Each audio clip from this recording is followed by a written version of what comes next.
Today we're doing a maintenance brake job on this F-150. I'm going to show you the parts to start out with. This is your rotor. This actually turns with the wheel. This is your brake caliper that actually squeezes the brake pads onto the rotor to slow it down or stop it. So I'm going to go ahead and take this off. So this is your brake pad. This clamps onto this. These brake pads clamp on this rotor. The friction is what stops your car. This is also what causes the squeaking noise from time to time, which can be normal. If it's consistent, then you need to get it looked at. Different moisture contents, different brakes, these are kind of prone to noise. Now, you don't want a constant noise, but a little noise you're going to have from time to time on some vehicles.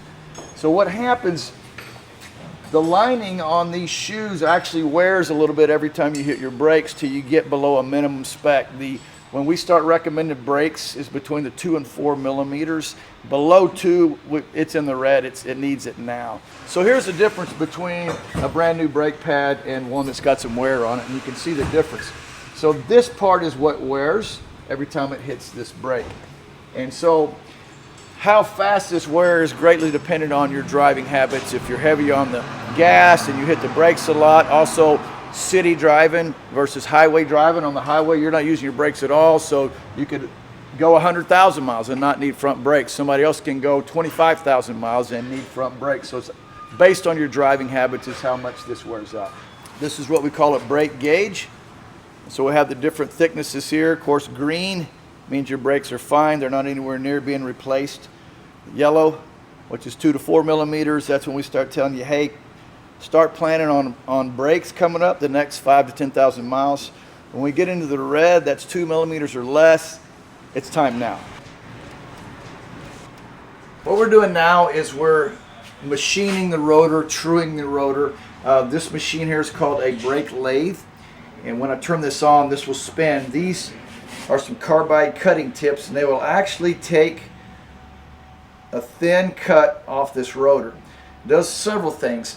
It actually trues this rotor, makes it exactly true. It doesn't vibrate side to side. It doesn't vary thickness either way. This rotor does not wear evenly when it's in that environment on that truck.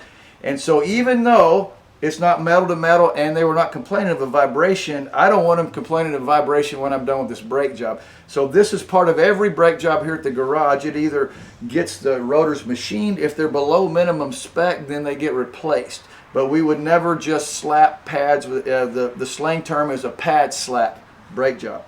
It causes problems. They come back squeaking, vibrating. It's just not the way to do it. The manufacturer says we need to put a surface, take the glaze off the rotor, deglaze it, for lack of better terms, so that when those pads hit there, it actually helps them seat into this rotor on the initial brake seat-in procedure that we're going to do before we release this truck back to the customer.